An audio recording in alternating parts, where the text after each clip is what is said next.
أشهد أن لا إله إلا الله وحده لا شريك له وأشهد أن محمدا عبده ورسوله المبعوث رحمة للعالمين صلى الله عليه وعلى آله وصحبه أجمعين رب اشرح لي صدري ويسر لي أمري واحلل عقدة من لساني يفقهوا قولي.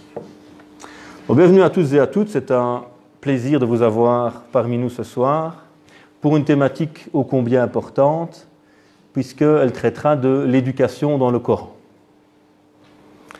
Alors ce n'est pas une étude exhaustive de la notion de l'éducation dans le Coran, ça prendrait sans doute une thèse de doctorat au minimum pour pouvoir étudier correctement cette thématique, mais j'ai voulu introduire en tout cas cette notion essentielle de l'éducation dans le Coran à travers un exemple concret que mentionne le Coran, qui est l'exemple de Luqman.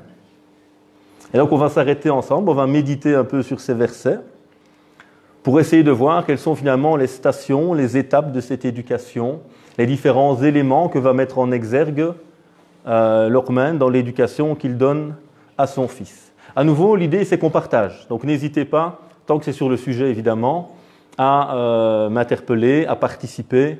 L'objectif également, c'est qu'on puisse, à travers cette modeste intervention, revenir vers une méditation du Coran qui est ô combien nécessaire pour notre émancipation spirituelle. Donc on va voyager ensemble dans cette sourate qui est la sourate 31 du Coran, sourate Luqman, à travers donc les principes que va essayer d'inculquer ce père à son fils dans le passage que j'ai sélectionné.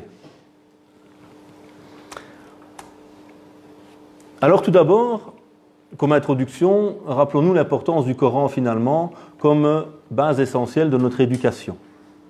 Or ce Coran, il est présent chez chacun d'entre nous, tout le monde a un Coran à la maison, mais très souvent ce Coran justement reste à sa place, il est très peu pris, très peu lu et encore moins médité. Donc il y a un besoin de ce Coran, de prendre le temps de s'arrêter sur celui-ci, de le lire, d'essayer de méditer pour pouvoir s'imprégner évidemment de ce qu'il est. Et rappelons-nous que si le prophète alayhi salatu wassalam, a eu un miracle, ce n'est pas celui d'avoir ouvert la mer en deux, d'avoir ressuscité des morts, mais finalement c'est d'avoir redonné vie à des cœurs.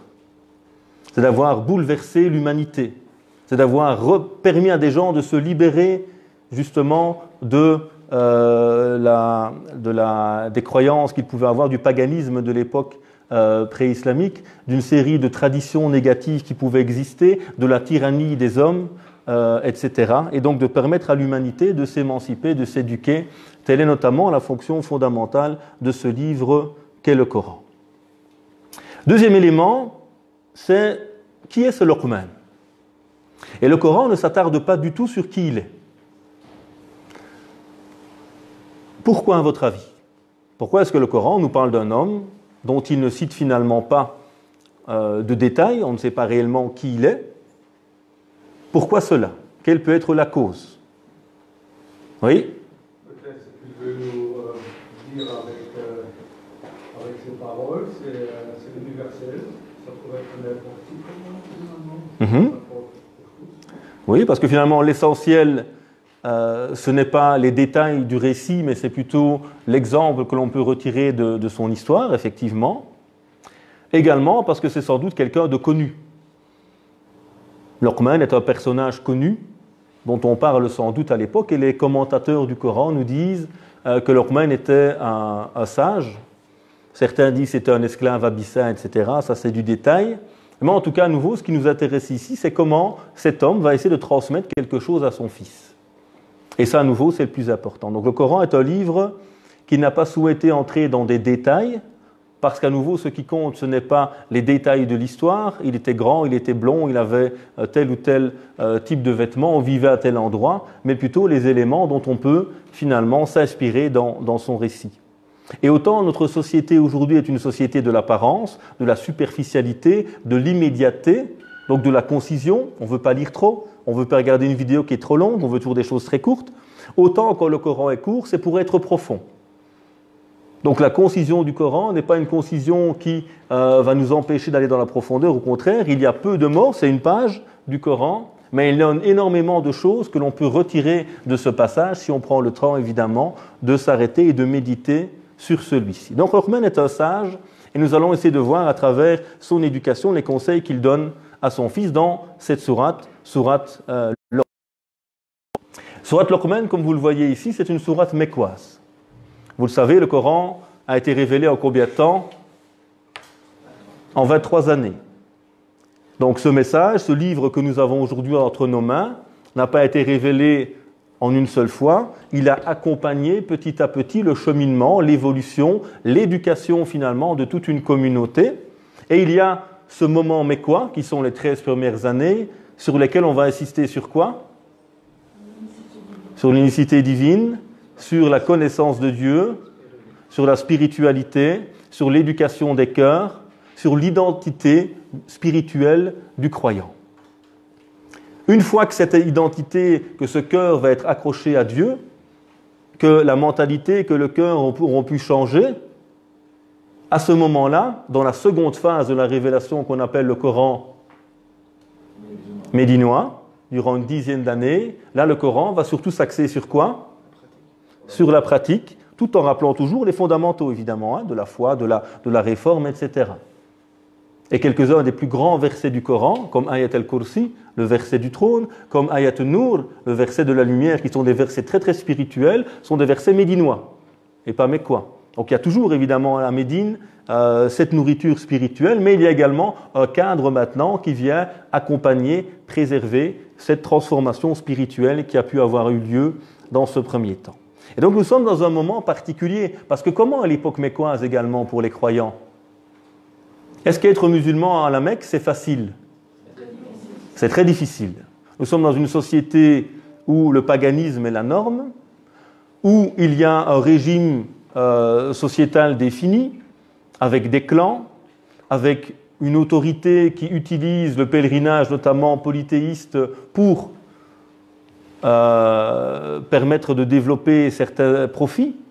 Donc il y a un intérêt matériel derrière tout cela. Et puis vient une prédication d'un homme, Mohammed, un homme qui était apprécié, mais qui du jour au lendemain propose un bouleversement sociétal majeur.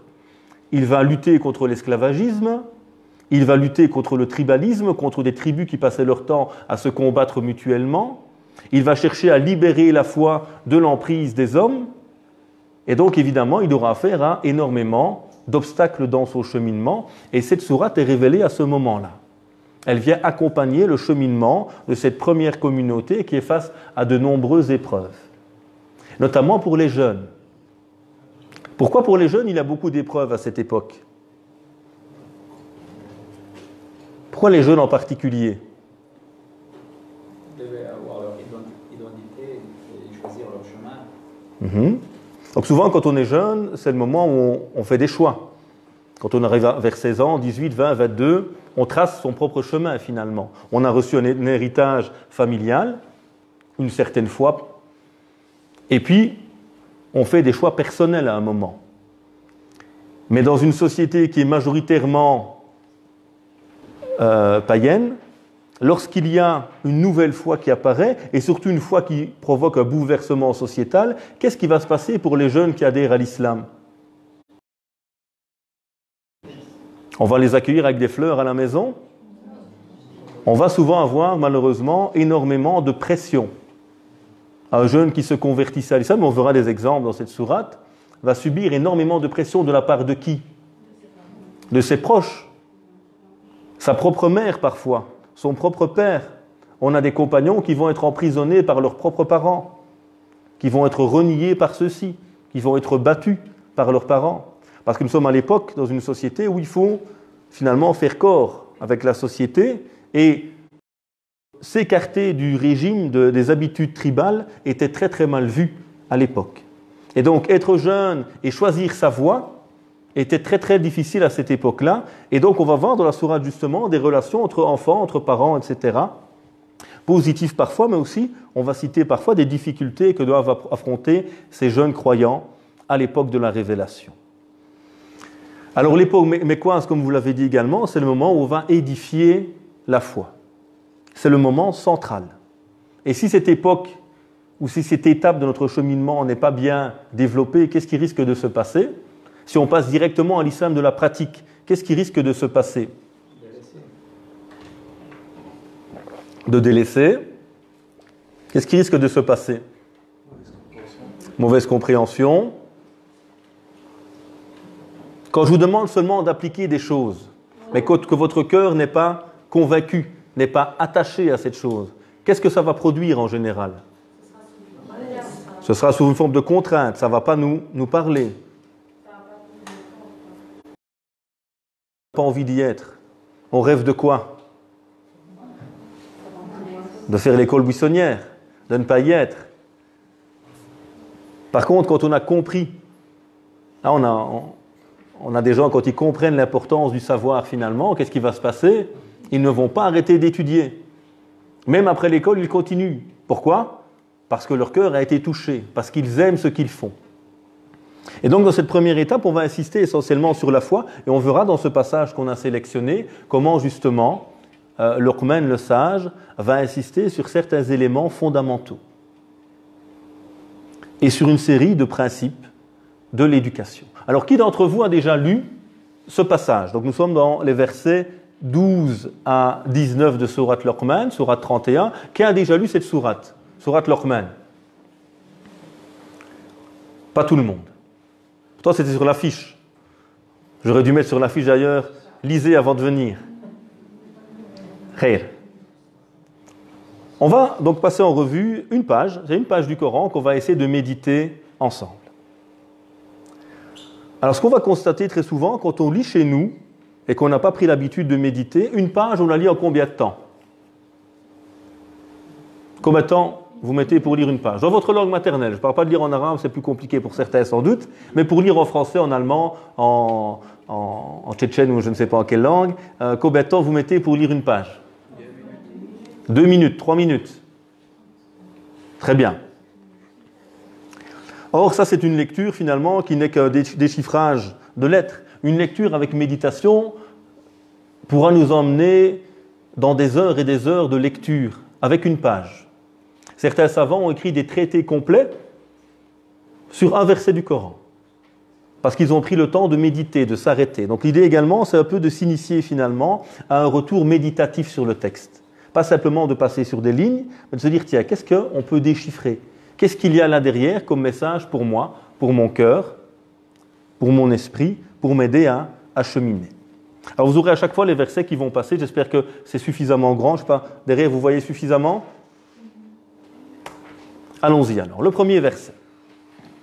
On le lit tout d'abord. A'udhu billahi minash shaitanir rajim. Wa laqad atayna Luqmana al-hikmata an ishkur lillah. Wa man yashkur fa innama yashkuru li nafsihi wa man kafara fa inna Allaha ghaniyyun hamid. Nous avons effectivement donné à Luqman la sagesse, al-hikma. Sois donc reconnaissant envers Dieu, car quiconque est reconnaissant n'est reconnaissant finalement que pour lui-même. Quant à celui qui est ingrat, kafara ici, on verra ce que ça veut dire. En vérité, Dieu se dispense de tout. Il est le Ghani, l'autosuffisant. Et il est digne de louange, al-Hamid. Voilà donc ce premier verset. Et vous voyez que je l'ai intitulé, donc il y a déjà une allusion à ce que je vais vous demander ici de réfléchir avec moi. Je l'ai intitulé l'éducateur. Donc on parle dans ce passage qu'on a sélectionné de l'éducation de ce père à son fils. Or, qu'est-ce que vous constatez ici? La première chose que l'on met en avant,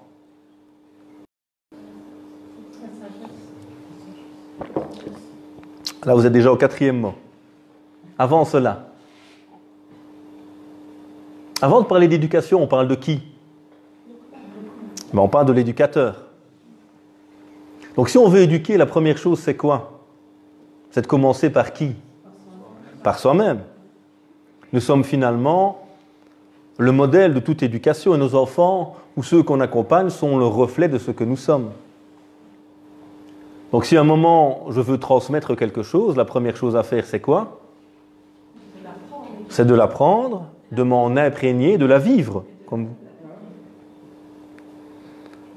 Et d'ailleurs quand je vis les choses, j'ai beaucoup moins besoin d'en parler. Quand mon enfant, quand celui qui m'accompagne ressent en moi cet amour de Dieu naturellement, il va être impacté par cela. quand je lui en parle, mais que mon enfant ne ressent pas cette réalité? Est-ce qu'il va réellement être impacté par cela? L'enfant est très intelligent, beaucoup plus qu'on ne le pense souvent. Il ressent beaucoup de choses. Et donc il voit très bien si on est cohérent ou pas cohérent. Donc la première chose ici, وَلَقَدْ آتَيْنَا لُقْمَانَ الْحِكْمَةَ. Nous avons certes donné à Luqman la sagesse. Qui a donné? Quand on dit nous ici, c'est qui? C'est Dieu.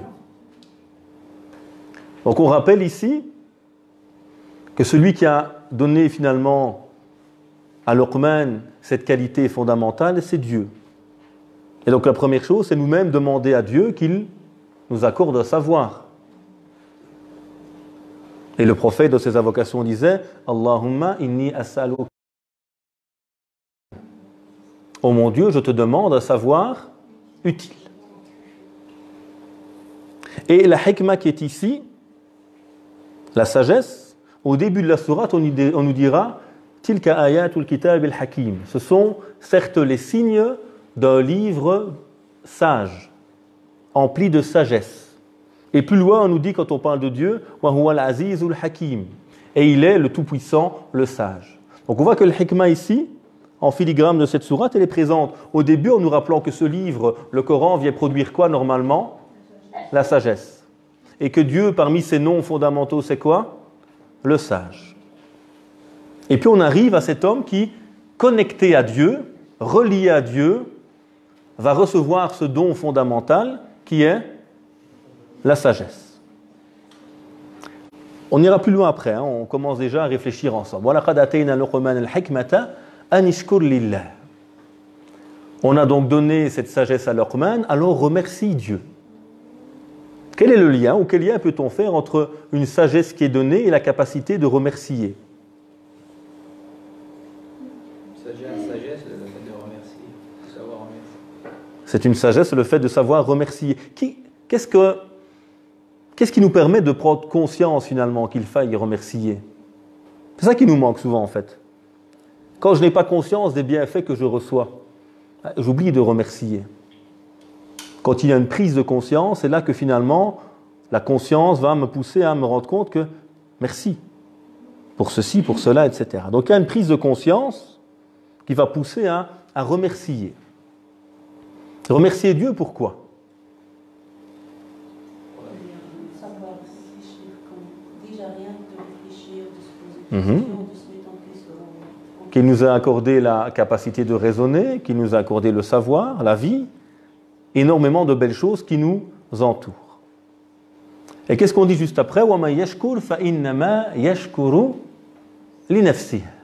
Et celui qui va remercier, en fait, il remercie pour qui? Pour lui-même. Et on verra juste après à des noms de Dieu d'ailleurs. Il est l'autosuffisant, El-Rani. Est-ce que Dieu a besoin que je le remercie? Nullement. Il est l'autosuffisant. Il se passe de toutes choses. Quand j'apprends cette qualité du remerciement, d'avoir conscience des bienfaits que je possède, qui en est le premier bénéficiaire? C'est moi finalement. C'est moi qui en est le premier bénéficiaire. وَمَنْ كَفَرَ. Et là le Coran se tait, c'est une formulation en arabe. Et celui qui renie, 3 petits points. Alors celui-ci c'est l'inverse. Celui qui renie, qui va être perdant finalement? C'est lui-même. Quelqu'un qui n'arrive pas à remercier, quelqu'un qui ne prend pas conscience des bienfaits qu'il reçoit, finalement, c'est lui le perdant. Il sera dans l'ingratitude. Et puis on nous rappelle toujours quelque chose de central. فَإِنَّ اللَّهَ غَنِيٌّ حَمِيدٌ. Et certes Dieu, il est Rani, on a dit c'est le riche, c'est l'autosuffisant, Hamid, doué de louange, ou digne de louange, pardon. Pourquoi est-ce qu'on termine par ces noms? Pour dire qu'il n'a pas besoin d'être remercié. Pour rappeler que lui n'a pas besoin de ce remerciement. Cette qualité, elle va finalement impacter qui? Nous-mêmes, c'est nous qui en serons les premiers bénéficiaires. Il est Hamid, il est digne de louange. Même si on ne le remercie pas, qu'on sache que finalement, il mérite toutes les louanges. Et la différence entre shukr, le remerciement, et la louange, le hamd, c'est quoi la différence?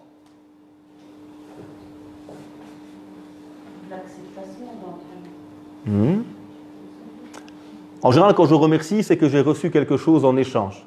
Quand je loue quelqu'un pour ses qualités, il ne m'a pas spécialement donné quelque chose. Mais je loue un étudiant pour ses qualités intellectuelles. Je loue quelqu'un pour l'apport qualitatif qu'il a eu dans la société qui est la sienne. Donc là, c'est la différence entre ces deux éléments. Et pourquoi Dieu souvent termine les versets avec des noms? Quel est le sens de ces noms qui viennent clôturer finalement ces versets?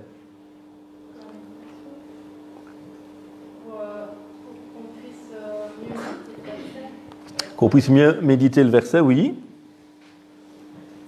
Donc on nous ramène aussi toujours à l'essentiel, c'est-à-dire Dieu. Et ces noms, ils sont centraux, on les a déjà abordés l'année passée, je pense, puisque ces noms de Dieu, qu'est-ce qu'ils nous permettent par rapport à Dieu? De mieux le connaître. Et il y a toujours un lien entre le verset et le choix des noms. Quand Dieu parle de nos erreurs, par exemple, est-ce qu'il dit « Huwa al-Aziz, Huwa al-Jabbar » Non, il va plutôt choisir des noms, par exemple, il est Rafour, il est Rahim. Quand on fait une erreur, Dieu va choisir un nom de miséricorde, de pardon. Et quand on subit l'injustice, qu'il nous parle de gens qui ont été mis en esclavage ou autres, etc., qui ont subi l'injustice, là il viendra avec des noms de puissance. Pour rappeler qu'en se cramponnant à Dieu, on a cette force qui va atteindre nos cœurs et nous permettre finalement de changer cette réalité négative. Alors on a, comme on l'a dit ici, donc les 3-4 éléments que je veux qu'on retienne de ce premier verset, on part de Rab. Rab c'est qui? C'est le Seigneur ou l'enseigneur, c'est l'éducateur. Qui veut cheminer d'abord doit commencer par lui-même et se connecter à Dieu. Par cette connexion à Dieu, je vais pouvoir changer. En me connectant à Dieu, je vais pouvoir être un éducateur. Si je ne suis pas connecté à Dieu et que je veux transmettre quelque chose, qu'est-ce qui va se passer? Spirituellement parlant, je parle évidemment. On n'est pas convaincant. On n'est pas convaincant. Parce que finalement, qu'est-ce qui touche les gens? Ce sont les cœurs. Les actes. Ce sont les actes. C'est la cohérence de notre quotidien qui va marquer les gens. Et pas spécialement les beaux discours, les slogans ou le discours moralisateur, évidemment. Donc si moi-même je veux cheminer, si je veux aider mon petit frère, ma petite sœur, mes enfants, mon ami, mon voisin, ceux que j'encadre, je commence d'abord par moi. Travailler sur soi. Et ça prend du temps. Et est-ce que c'est terminé un jour? Ce n'est jamais terminé. Et il n'y a que l'ignorant qui pense tout connaître. Plus on acquiert du savoir, plus on comprend quoi? Notre ignorance. Et qu'il y a tellement de choses à connaître que c'est impossible. Et donc il est important aussi de perpétuer cette relation à un savoir qui nous permet de grandir, de cheminer dans tous les domaines, notamment dans celui de l'éducation. Deuxième élément, c'est la sagesse. Et le Coran nous rappelle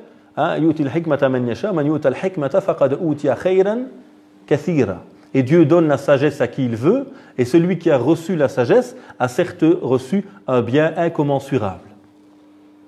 Alors qu'est-ce que la sagesse? Comment on pourrait qualifier la sagesse? C'est quoi être sage? Moi j'ai appris 20 000 choses par cœur et je peux les répéter du matin au soir devant tout le monde. Est-ce que c'est ça la sagesse? Non. Moi j'ai eu mon diplôme, doctorat en théologie. Est-ce que c'est ça la sagesse? Non, c'est des outils sans doute qui peuvent y mener. Mais qu'est-ce que réellement la sagesse?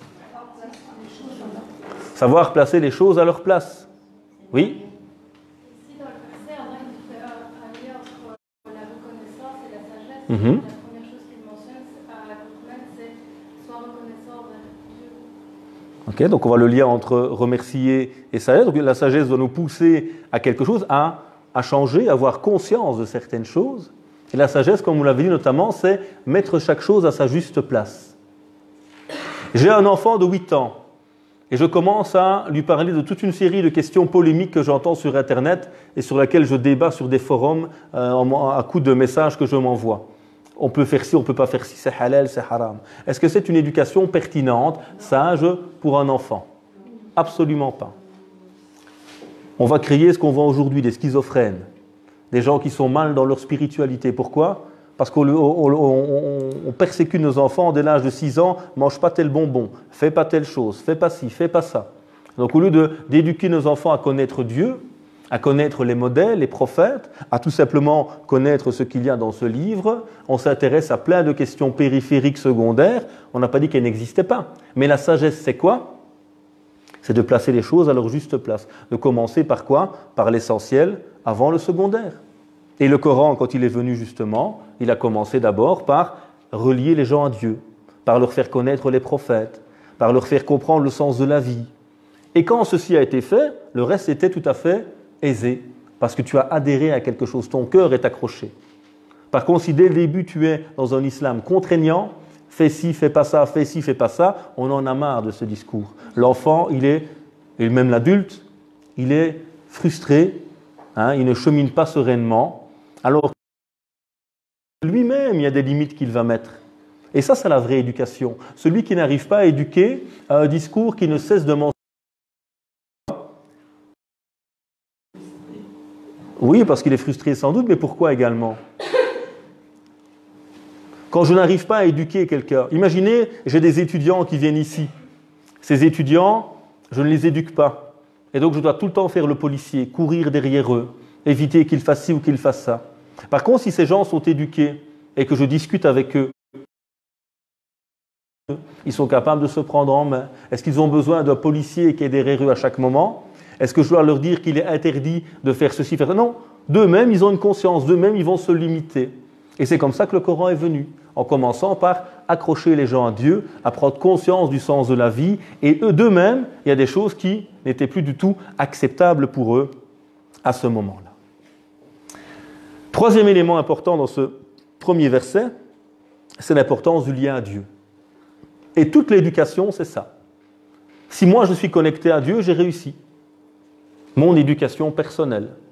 Tant que je ne suis pas connecté à Dieu, qu'est-ce que je fais finalement? Je m'éloigne. Je joue parfois à un jeu. On voit ça beaucoup autour de nous. Des gens qui sont très musulmans à la mosquée, très musulmans dans leur apparence et dans leurs discussions. Et quand tu vois au niveau familial ce qui se passe, quand tu entends parfois ce qui se passe dans d'autres lieux, tu te dis, mais comment est-ce possible? Quelqu'un qui te parle d'islam, qui te montre une apparence très islamique, soi-disant, dans sa tenue, même si l'islam n'est pas une tenue, évidemment, et puis tu entends des combines, on divorce pour avoir chacun le gros chômage, etc., et puis on vient te parler d'islam à côté alors qu'on fait des combines pour tromper la société. Quel islam? Un islam de la tromperie, un islam du mensonge? Alors on peut se cacher derrière un vêtement, mais ce que Dieu nous demande, c'est le vêtement de la piété. Ce n'est pas le vêtement de la tromperie, finalement, qui nous est demandé. Et donc ce lien à Dieu est là, il y a ce changement total de l'individu. Tant qu'il n'est pas là, finalement, on reste dans le superficiel. Et même chose pour nos enfants. Je peux mettre 50 000 interdits à mes enfants et me rassurer en tant que parent. Alhamdulillah, mon fils, ma fille ne fait pas de bêtises. Il est droit. Il est droit ou tu l'obliges à être droit? Ce n'est pas la même chose du tout. Parce que la réalité, quand tu n'es pas là, est-ce qu'il reste droit? Bon, j'en ai connu plein comme ça. Des jeunes, quand ils sont avec papa et maman, Allahu Akbar, ils font leur prière. Et quand papa et maman et papa ne sont pas là, on ne prie plus. Donc finalement, on prie pour qui? Est-ce qu'on prie pour Dieu ou pour faire plaisir à ceux qui nous entourent? Je ne parle pas d'enfants de 6 ans, c'est normal, à 6 ans, on est dans le mimétisme. Mais je vous parle d'ados parfois à 16 ans, 17 ans, qui ont une double vie. Ou à 20 ans ou 25 ans, et j'en ai connu beaucoup comme ça.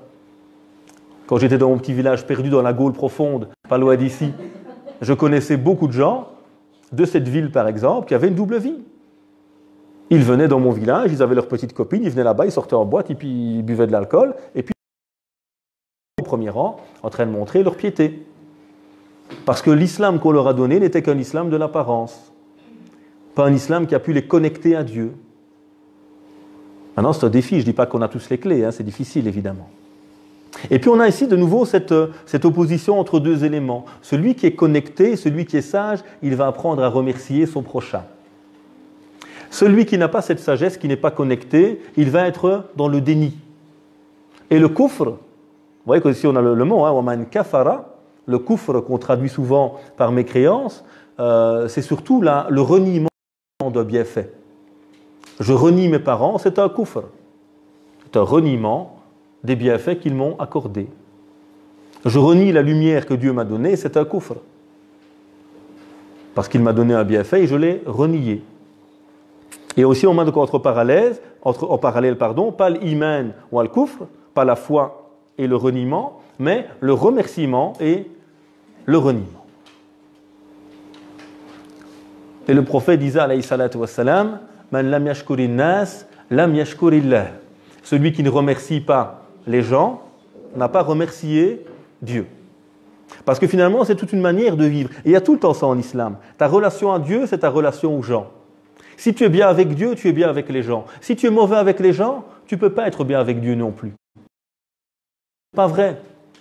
Le gars qui me dit qu'il est un bon croyant et qui trompe son patron tous les jours en détournant de l'argent, ou qui frappe sa femme à la maison, ou qui combine pour avoir 2 fois le chômage, ça ne peut pas être quelqu'un qui est bien avec Dieu.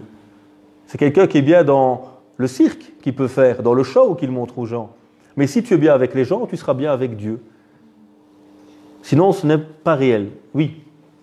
Ce que je voulais rajouter, c'est que la reconnaissance, je pense que c'est plus que le remerciement. En fait, c'est vraiment éprouver un plaisir, par exemple, à manger, et alors qu'en vient le remerciement, et du coup, dans plein d'expériences psychologiques de psycho, on peut vraiment constater que la reconnaissance a un effet vraiment sur le cerveau, etc., mais physiquement pour l'être humain. Oui, bien sûr. Donc, à nouveau, c'est lui qui est le premier à bénéficier de ce remerciement, de ce sentiment qui va amener aussi la béatitude, le bien-être intérieur, évidemment, de la personne, c'est sûr. Et on voyait le prophète passer ses nuits à prier, et son épouse qui s'étonne, mais prophète, tu as déjà gagné le paradis, toi. Pourquoi tu fais tout ça? Afala uhibbu an akuna abdan shakuran. Est-ce que je n'aimerais pas être un serviteur reconnaissant? Et ce lien avec Dieu me pousse à faire des choses qui sont pour plaisir. Est-ce que c'est toujours le cas pour nous de pratiquer l'islam? Ce n'est pas toujours un plaisir. Pourquoi? Parce que le cœur n'est pas toujours lié à Dieu. Plus il est lié à Dieu, plus les actes sont un moment de plaisir au quotidien. Deuxième verset, je l'ai intitulé Relation père-fils. وَإِذْ قَالَ لُقْمَانُ لِبْنِيهِ وَهُوَ يَعِظُهُ يَا بُنَيَّ لَا تُشْرِكْ بِاللَّهِ إِنَّ الشِّرْكَ لَظُلْمٌ عَظِيمٌ. Et lorsque Luqman dit à son fils, tout en l'exhortant, en l'interpellant, ô mon fils, ya bunay, ne donne pas d'associé à Dieu, car l'association à Dieu est énorme. Alors, quels sont les éléments? Relisez le verset. Quels sont les éléments qui vous parlent ici, dans ce passage? C'est la façon d'exhorter son fils en disant ô mon fils, ô Bunay, c'est avec la. Comment dire? Avec la. Il la touche avant de l'exhorter. Donc il va choisir ici une expression particulière, ya bunay, ô mon cher fils, si vous voulez, ô mon tendre fils, si on pouvait le traduire comme ça. Donc on est passé dans un premier verset où c'est Dieu qui parle, et là on arrive maintenant à, tiens, qu'est-ce que ce père qui a été touché par Dieu, qui a approché la sagesse, comment maintenant va-t-il transmettre celle-ci à son fils? Lorsqu'il va dire à son fils, Ya bunay, il l'exhorte. El-ma'oïza, c'est quoi? El-ma'oïza, c'est un discours qu'on va orienter vers le cœur. Donc pour toucher un homme, on peut toucher sa raison ou son cœur. Ici, le ma'oïza, c'est surtout un discours qui va essayer de toucher le cœur de l'interpellé. Et le Coran nous rappelle, فَإِنَّهَا لَا تَعْمَى الْأَبْصَارُ وَلَكِنْ تَعْمَى الْقُلُوبَ الَّتِي فِي الصُّدُورِ. Ce ne sont pas les yeux finalement qui sont aveugles. Qu'est-ce qui est réellement aveugle? C'est le cœur qui l'est. Donc, pour toucher quelqu'un, il faut réussir à dépasser son enveloppe charnelle pour l'aider à changer. Donc ici, il est avec son fils et Bunay, il l'interpelle. La tushrik billah, inna shirka la dhulmun azim. Ne donne pas d'associé à Dieu. N'aie pas d'amour supérieur dans ton cœur si ce n'est Dieu. C'est ça l'association, c'est avoir des amours concurrents.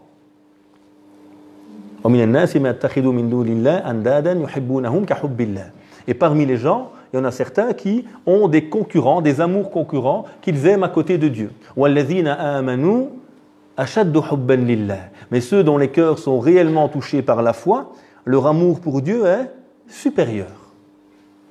Et on sent tous que c'est une lutte entre être égoïste ou être généreux, en être courageux ou être paresseux. On a toutes ces luttes intérieures. Et le cheminement, c'est s'aider à se libérer finalement de ces aspects négatifs de l'être humain. Donc on voit qu'il exhorte ici son fils, il parle à son cœur, il l'appelle avec Yabounei, et il commence par quoi? Ne mange pas de cochon. Non, il n'a pas dit ça en premier. Il le lie à Dieu. Il revient sur les fondements. Il commence l'essentiel. Et on va encore après développer ce qu'il va dire. Première chose, c'est revenir à ce qui est central.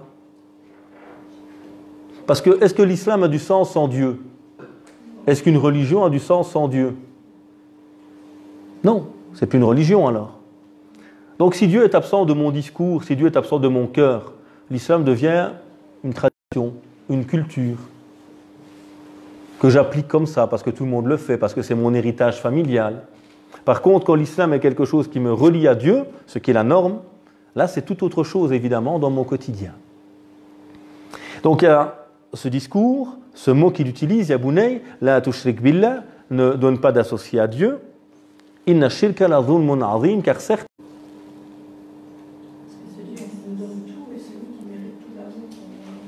car c'est lui qui nous donne tout, il mérite donc cet amour exclusif, oui. Dans un verset, je ne me rappelle pas très bien, mais Dieu dit c'est une injustice à l'égard d'eux-mêmes. Maintenant, on ne sait pas pourquoi. Oui, finalement, dans tous les cas, de toute façon, l'injustice n'atteint jamais Dieu. Elle ne touchera que nous. C'est nous le perdant. Parce que quand je mets à côté de Dieu d'autres choses, quand j'idolâtre toujours, car elle-même est parfaite, évidemment.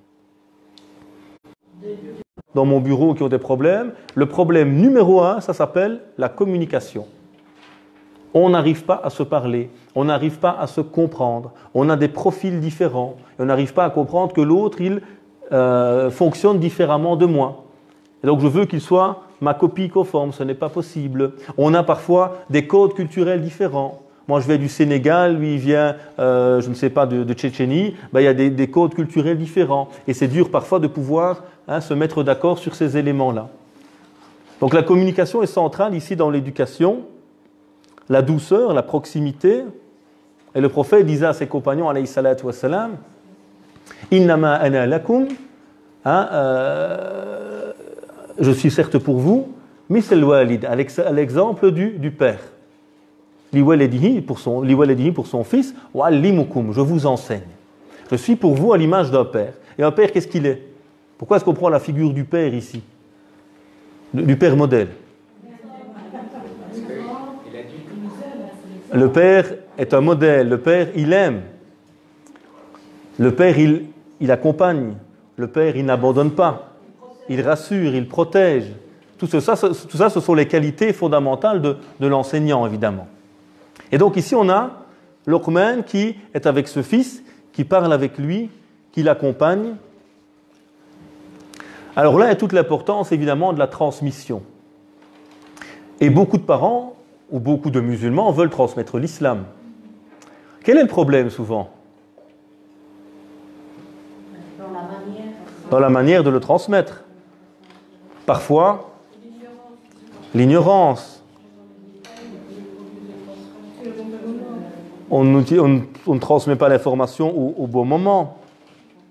On ne transmet pas la bonne information à la personne adéquate.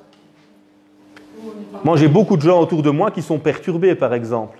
Au lieu de cheminer de manière saine, on les perturbe. Notamment avec le net aujourd'hui, avec les réseaux sociaux. Donc au lieu de m'aider à cheminer, on m'envoie 25 000 vidéos, 25 000 messages, et je suis perturbé. Alors, il me dit c'est haram, l'autre il me dit ça, l'autre il me dit ça, et moi je ne sais plus où donner de la tête. Je suis perturbé malheureusement. Donc on a tous envie de transmettre. Mais pour transmettre, qu'est-ce qu'il faut? La sagesse, comme on l'a vu juste avant. Connaître la personne, connaître son sujet.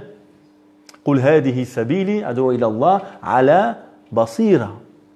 Dis, tel est mon chemin, nous rappelle le Coran, j'appelle à Dieu avec clairvoyance. C'est-à-dire, si je n'arrive pas à distinguer les choses correctement, si je ne sais pas comment les transmettre correctement, qu'est-ce que je risque de faire? Moi, j'ai beaucoup de gens, de parents qui viennent me trouver et me disent « Mon fils ne prie pas, est-ce que tu peux faire quelque chose ?» Alors, je sors ma baguette spéciale prière Et je fais Bismillah, pouf. Et le jeune, directement, Allahu Akbar. Et le souci, c'est que, qu'est-ce qui va se passer? Le père, tous les jours, va commencer à réprimander son fils. Tu ne pries pas, c'est terrible, un vrai musulman, il doit prier. J'ai même certains pères qui m'ont dit, moi, je ne mange plus avec mon fils, parce qu'il ne prie pas. Alors, qu'est-ce qui se passe? Il n'y a qu'une chose, l'enfant, quel lien il fait? Prière égale châtiment, prière égale éloignement de mon père, prière égale problème. Et le souci, c'est quoi? Qu'est-ce qui nous incite à prier réellement? L'amour de Dieu, le besoin de Dieu. Et le prophète qui priait toute la nuit, pourquoi? Mais je ne suis pas dans un devoir, Aïcha. Moi, je ne fais pas mon devoir. Je fais mon plaisir. Et c'est tout à fait différent. Et ça, c'est une transmission qui a été réussie. Donc, il est important également de nous rappeler, quand on veut transmettre, qu'on comprenne ce qu'on va transmettre. Et que parfois, la meilleure chose, c'est de se taire. Soit tu transmets bien, soit tu te tais. Le souci des musulmans, c'est que dès qu'une question leur est posée, ils savent tout. T'as lu? Non. Tu connais? Non. Mais je sais la réponse, oui. Il a toujours une réponse à vous donner. On m'a dit que, j'ai entendu qu'il paraît que dans le quartier, l'autre fois on m'a dit qu'au café, on a entendu sur WhatsApp, sur le forum. Allez, un jour, c'est sidérant, c'est effrayant. Vous avez des forums soi-disant musulmans, et vous avez des gens qui n'ont aucun bagage religieux et qui sont en train de polémiquer les uns avec les autres, et chacun vient, j'ai trouvé un truc copier-coller, tac, ils te le lancent dedans, et ils sont là en train de se rendre fous. Donc à un moment, transmettons ce que nous savons. Et entre nous, nos enfants, ils n'ont pas besoin de théologie à la maison. Ils ont besoin de gens qui aiment Dieu et qui sont cohérents. Et c'est dans cette simplicité de ta relation à Dieu que tu vas impacter autrui. Troisième élément, première chose qu'il rappelle, c'est Dieu.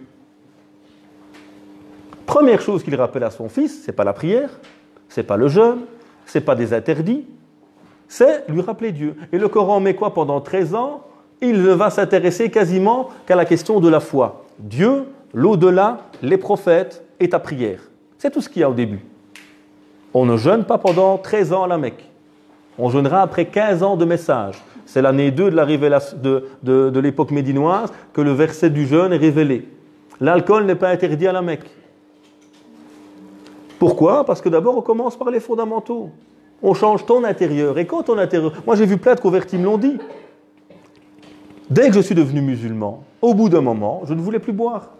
Mais si la première chose qu'on m'avait dite, avant même de me présenter l'islam, tu ne vas plus sortir en boîte, tu ne vas plus boire un verre, tu n'auras plus de copines, tu pourras... On dirait, laisse-moi tranquille, c'est l'enfer, c'est quoi ça? C'est l'islam. Garde-le l'islam, s'il te plaît. Par contre, quand de lui-même, il va cheminer, il va se purifier intérieurement, il n'a plus envie de boire par lui-même. Et naturellement, il va s'éloigner. Mais si on inverse les choses, comme l'avait dit Aïcha, le Coran a commencé par des sourates courtes qui parlent de la foi. Ce n'est que plus tard, quand les gens sont entrés dans l'islam, que le Coran leur a dit « faites ou ne faites pas ». Et si le Coran avait commencé à dire aux gens « ne buvez pas », ils auraient dit « jamais on ne va arrêter de boire ». Par contre, quand le cœur est gagné, les choses sont beaucoup plus aisées, évidemment. Donc la première chose, c'est se rappeler Dieu, se connecter à lui et prendre le temps. Ça prend du temps d'aimer. L'amour ne tombe pas du ciel. Et les coups de foudre sont trompeurs. Les coups de foudre sont trompeurs. La réalité de l'amour, c'est pas je l'ai vu, on s'aime, on s'aime. Le vrai amour, il est beaucoup plus profond. Il demande du temps à se construire et il demande toujours des efforts. Pourquoi? Pour être préservé. Combien de gens ils s'aiment l'amour fou et 3 ans après, ils divorcent en se jetant des casseroles sur la tête et en s'insultant de tous les noms d'oiseaux possibles. Pourtant, il y a 3 ans, et tu disais, ça c'est l'amour de ma vie. Elle coule dans mes veines. Mais la réalité de l'amour, c'est autre chose qu'uniquement cet amour passionnel. Et puis, il nous rappelle ici les injustices que l'on peut avoir, évidemment, vis-à-vis de Dieu ou vis-à-vis... Et finalement, c'est un changement profond de ton regard sur le monde qui est demandé. Dénonce et rejette toute injustice vis-à-vis d'autrui, vis-à-vis de toi-même. Apprends à être quelqu'un de libre qui va dans ce sens. 4e verset, et là... Regardez le sujet. Nous avons commandé à l'homme la bienfaisance. Qu'est-ce qui parle maintenant? C'est Dieu de nouveau. Donc on change de sujet. ووصينا الإنسان بوالديه حملته أمه وهنا على وهن وفصاله في عامين أن اشكر لي ولوالديك إلي المصير. Nous avons demandé ou commandé à l'homme la bienfaisance envers ses pères et mères. Sa mère l'a porté, subissant pour lui peine sur peine. Et son sevrage, donc la fin de l'allaitement, a lieu à 2 ans. Sois reconnaissant envers moi, ainsi qu'envers tes parents, vers moi, Dieu donc, est la destination et le retour. Qu'est-ce qu'on voit ici? Qu'est-ce qu'on voit ici? On rappelle que c'est très important de se bien comporter avec ses parents. On lui rappelle quand même la destination. Il y a un message. Donc on revient vers les parents, oui. Il y a un message. On veut le transmettre à qui maintenant ce message? C'est Dieu qui parle ici. Il veut transmettre ce message à qui? À l'enfant. À l'enfant. Donc là on avait d'abord Dieu qui a parlé, et puis on est venu à quoi? Au Père qui transmet, et puis Dieu revient ici, on change de sujet, et Dieu vient parler à l'enfant. L'enfant peut être un adulte évidemment, hein. On est toujours l'enfant de nos parents. On est toujours le petit. Même quand tu fais 50 cm de plus que ta mère ou ton père, tu es toujours le petit dans leurs yeux, évidemment. Et donc, ici, Dieu revient vers l'enfant et lui dit, nous avons commandé à l'homme, à l'être humain, la bienfaisance envers ses pères et mères. Et c'est une constante dans le Coran. وَقَضَى رَبُّكَ أَلَّا تَعْبُدُوا إِلَّا إِيَّاهُ وَبِالْوَالِدَيْنِ إِحْسَانًا. Et Dieu vous a ordonné de n'adorer que lui et de faire preuve de bienveillance envers vos parents. On a toujours ce double lien, cette relation aux parents et cette relation à Dieu.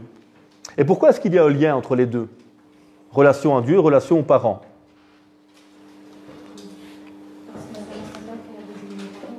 Parce que c'est Dieu qui a choisi nos parents, oui. Parce qu'il y a l'éducation des Mhm. Effectivement, donc les parents sont la cause finalement. Dieu est celui qui guide, mais à travers le moyen que sont nos parents qui nous entourent. Dieu est celui qui nous apporte notre subsistance, mais à travers le moyen de nos parents qui nous accompagnent. Donc, est-ce que tu peux être un bon croyant, avoir une bonne relation à Dieu si tu n'es pas bien avec tes parents? C'est pas possible. Si tu es aigrant envers tes parents, tu ne seras pas réellement un bon croyant. Donc également, les parents sont notre examen. Nos enfants sont notre examen. Notre époux, notre épouse sont notre examen. Pourquoi? Qu'est-ce qu'il y a de particulier avec eux? Ce sont nos proches chez nous. Ce sont nos proches. Ils nous connaissent. C'est nos compagnons de tous les jours. On est spontané. Qui vous connaît réellement, chacun d'entre vous? C'est vos parents. Qui connaît le mieux un homme, si ce n'est sa femme? Elle le voit tous les jours. Et elle peut te dire, ah, il vient jouer le grand pieux à la mosquée. Et à la maison, il prie toujours en retard. À la maison, il lit jamais le Coran, il passe son temps sur sa PlayStation. Et puis quand il passe dans le quartier, il vous dit, vous êtes tous égarés sauf moi. Sa femme, elle le connaît. Sa femme, elle sait qu'il y a versement. Le mari connaît la femme. Les parents connaissent les enfants. Et donc, c'est dans notre intimité qu'on se connaît le mieux. D'où l'importance également de ces personnes clés dans notre cheminement. Parce qu'elles nous permettent de... Faites, parlez avec votre femme, votre mari, tiens, comment est-ce que tu me vois? Parlez avec vos parents. Papa, qu'est-ce que tu penses de moi? Qu'est-ce que je pourrais améliorer? Ils vous connaissent, eux. Ils savent votre réalité. Hein, devant ses copines, devant ses copains, on se fait beau toujours, un petit snap, etc. Mais ça, c'est pas la vraie vie. La vraie vie, elle est dans la réalité. Et donc, il y a ici cette relation toujours entre Dieu et entre tes parents. Entre ce que tu vis dans ton intimité avec tes parents et ce que tu vis dans l'intimité de ton cœur avec Dieu. Les deux vont de pair. Parce que Dieu regarde quoi? Vos cœurs. Pas vos corps. Donc, à un moment, c'est l'intimité qui compte. Et on est tous des acteurs à l'extérieur. C'est dans le milieu où on se sent vraiment le mieux qu'on sort ce que nous sommes réellement. Donc là, c'est un moment où on peut se faire un bilan de nous-mêmes et essayer de changer. Donc nous avons commandé à l'homme la bienfaisance envers ses pères et mères, et puis on insiste sur la mère. Sa mère, elle l'a porté, subissant pour lui peine sur peine. Son sevrage a lieu à 2 ans. Sois reconnaissant ensuite envers moi, etc. Donc on parle des parents, de l'importance des deux, le père et la mère, et puis on insiste ici sur la mère. Pourquoi est-ce qu'il y a cette insistance ici sur la mère? Qu'est-ce qu'on rappelle aussi que la mère a vécu? La grossesse, l'accouchement, l'allaitement, les nuits. Les nuits, les jours. Ah, il y a cet instinct maternel, évidemment, qui habite nos mamans, que Dieu les bénisse et leur fasse miséricorde pour celles qui ne sont plus parmi nous. Et on a tous, et on espère tous que chaque enfant puisse avoir cet amour, qui lorsqu'on en est privé, évidemment, c'est terrible. Et on ne se rend pas toujours compte de leur valeur, évidemment. Et donc ces parents, ils sont fondamentaux dans notre quotidien. Et à nouveau, qui va remercier? Oui, mais qui va remercier finalement? Qui sera dans ce comportement fondamental qui te fait remercier Dieu, qui te fait remercier tes parents? Ou qui est dans l'ingratitude? Qui va renier ses parents? Moi je vois des jeunes, ils sont gênés de leurs parents. Si leurs parents sont en rue, ils changent de trottoir. Ah, Chouma, c'est la honte, faut pas qu'on voit avec ma mère. Et je vois des gens, machallah. On m'a raconté il n'y a pas longtemps, un jeune ici, il a travaillé pendant l'été, et la première chose qu'il a fait quand il a gagné son argent, c'est pas de s'acheter des jeans à 300 €, c'est de proposer à sa mère de partir en voyage avec elle. C'est beau ça quand même. C'est beau de se dire que la femme de sa vie à ce jeune homme de 18 ans ou de 20 ans, c'est sa mère. Mais c'est sûrement le fruit également de tout ce que cette mère a donné, évidemment, en amont. Donc la mère, ici un compagnon, un jour vient trouver le prophète, alayhi salatu wassalam, il lui dit « Qui est la personne avec laquelle je dois le mieux me comporter ?» Et il dit « Ta mère », il dit ensuite « Ta mère » et ensuite « Ta mère » et ensuite « Ton père ». Les deux sont importants, évidemment. Mais, en tout cas, moi, c'est ce que j'ai vécu chez moi, et la plupart sans doute, quand tu n'es pas là, qui se tracasse, qui ne dort pas la nuit souvent? Et moi-même, je le vois, hein. Moi, je dors bien, tranquille, et c'est Kim Skina qui ne dort pas. Quand elle entend le bruit des enfants, moi je fais semblant, je me retourne. Maintenant ça, ils sont un peu plus grands, mais je faisais souvent... Ah, c'est filmé, flûte.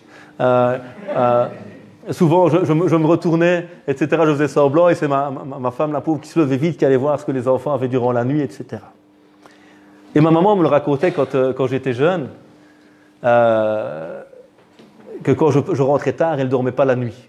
Et un jour, beaucoup plus tard, ça m'est arrivé. J'ai quitté la maison de maman à 25 ans pour me marier, et un jour elle est rentrée tard et je n'arrivais pas à dormir. Parce qu'elle est, c'est pas normal. Et je me suis dit, regardez un peu les années qu'elle a passées, là nous attendent, la pauvre, et nous, une seule nuit où elle n'est pas là, et on est en train de se tracasser. Que Dieu les bénisse et leur fasse miséricorde à tous. Et puis alors, sois reconnaissant envers moi, envers qui? Envers Dieu. Qui t'a offert ses parents? Alors on pourrait dire, moi, il me les a retirés, parce que parfois la vie est dure. On peut perdre un père, on peut perdre une mère, et le prophète lui-même, alayhi salatu wassalam, a été privé de son père, a été privé de sa mère. Et c'est difficile évidemment à vivre. Mais ces épreuves sont aussi parfois l'occasion pour chacun d'entre nous de nous dépasser, de profiter d'autre chose. Donc sois reconnaissant envers Dieu pour tous ses bienfaits, ainsi qu'envers tes parents. Car si réellement tu as acquis cette qualité de la reconnaissance, tu seras reconnaissant envers Dieu et envers tes parents et envers Dieu, et envers chaque personne évidemment. Et puis qu'est-ce qu'on nous rappelle à la fin? Il est Yal Masir. Vers moi sera le retour, la destination. Qu'est-ce que Dieu te rappelle toujours? Qu'on lui appartient, qu'on va revenir vers lui, qu'on aura des comptes à rendre vis-à-vis de cette relation qu'on a eue avec nos parents. Est-ce qu'on les a fait pleurer? Est-ce qu'on les a fait sourire? C'est des questions qu'on peut se poser, hein, que Dieu nous pardonne nos erreurs, parce que souvent nos pauvres parents, ils ont subi avec nous, ou ils subissent encore pour certains ou certaines. Alors essayons de faire changer les choses, rendez-les heureux. Et si on a fait des erreurs, essayons de les changer. Invitons-les. Passons du temps avec eux. Et donc ce retour vers Dieu est important. C'est le jour également où on va tous se retrouver finalement, et retrouver ceux qu'on a perdus peut-être, et qui nous manquent aujourd'hui. Mais c'est avec lui qu'on les retrouvera. Alors quelques réflexions ici. On voit le changement de sujet, donc pour nous interpeller, on passe de Dieu qui parle au Père, au Père, puis le Père qui parle au Fils, puis on revient à Dieu. Donc c'est pour vraiment éveiller notre attention, c'est une technique pédagogique. Il y a cette bienfaisance vis-à-vis des parents, el-bir. Bir el-walidain, c'est une qualité fondamentale. Mais à nouveau, cette bienfaisance ne sera que le fruit de quoi? De notre travail. Moi, j'ai des papas qui viennent me trouver et me disent « Mon fils ne me respecte pas, parle-lui. » Mais ça fait 60 ans que tu es avec ton fils. Enfin, ça fait 60 ans que toi, tu es là sur Terre. Ton fils, il en a 30. Je vais faire quoi? Ça fait 30 ans que tu aurais dû ancrer en lui cet amour, ce respect. Ça ne veut pas dire que nous, en tant qu'adultes, on doit être ingrats, on doit les rejeter parce qu'ils nous ont fait du tort, parfois involontairement, évidemment. Nos parents ne sont pas des anges. Maintenant, je suis grand, je prends sur moi, et voilà. Mais c'est clair que ce que je n'ai pas construit en amont, ce sera difficile de le corriger par après, évidemment. Donc à nous de bien construire ce genre de choses. La notion de la reconnaissance qu'on avait citée, et puis ce retour vers Dieu qui va nous interpeller à ce moment-là. Le verset 15, avec lui et avec eux. Rappelons-nous les circonstances de ces versets. Nous sommes à quelle époque? À la Mecque. Qu'est-ce qui se passe à la Mecque? Des gens qui viennent à l'islam, notamment des jeunes, parce que la plupart de ceux qui vont suivre le prophète, alayhi salatu wassalam, sont des jeunes. Pourquoi les jeunes? Parce que les jeunes, ils se construisent, ils ont facile à changer.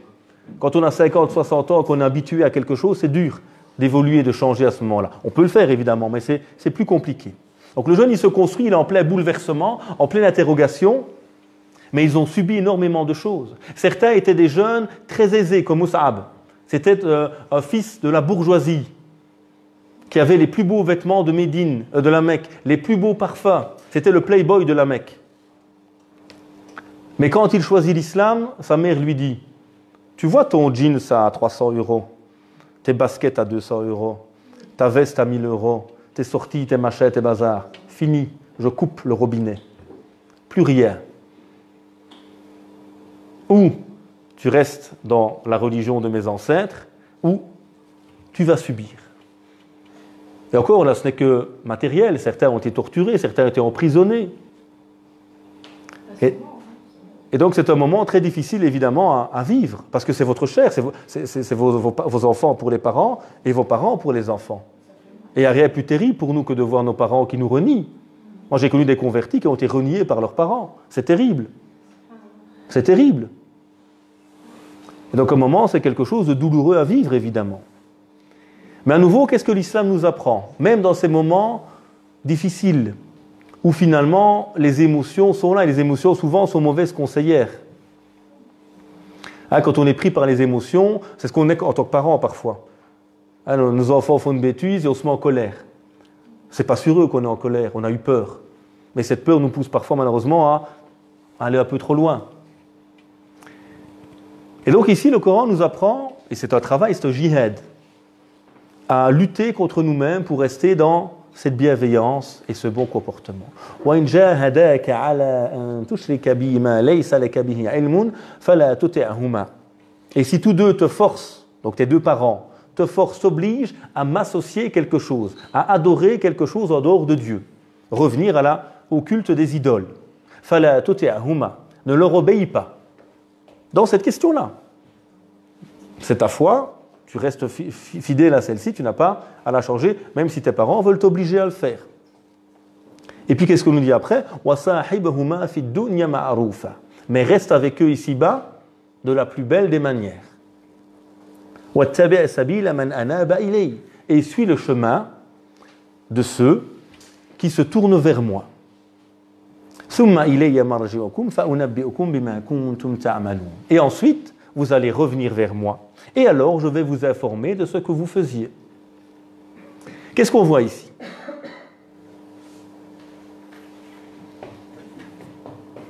C'est souvent les mêmes qui parlent. Ceux qui n'ont pas encore parlé. Ils sont majoritaires. Qu'est-ce qu'on voit ici? Des parents qui veulent quoi? Pousser leur enfant à faire quoi? À quitter sa religion, à quitter l'islam, pour revenir au culte des idoles. Est-ce que c'est grave? Pour un croyant, c'est très grave. C'est même la pire chose qu'il peut avoir. Pourtant, qu'est-ce que le Coran nous apprend de faire? De rester respectueux envers eux. Tu n'adhères pas à ce qu'ils veulent au niveau de la croyance, mais c'est tes parents. Et tu restes avec eux ici-bas de la plus belle des manières. Moi, j'ai connu des gamins, quand ils ont appris à prier et qu'ils ont découvert Internet, ils ont traité leurs propres parents de kafir. Mes parents, ce n'est pas des vrais musulmans. Ils n'ont pas une grande barbe jusque par terre comme moi. Ils n'ont pas ci, ils n'ont pas ça. Et ça fait 2 semaines ou 3 jours qu'il a appris à prier. Il fume encore un petit joint le soir avant de rentrer et dormir. Et il va traiter ses propres parents d'égarés. Mais c'est terrible. Alors qu'ici, le Coran te dit, des parents associateurs qui étaient des polythéistes, qui veulent t'obliger à quitter ta foi, reste avec eux ici-bas de la plus belle des manières. Ne les écoute pas sur cette question parce que c'est ta foi, tu es libre. On n'a pas à t'imposer ta croyance.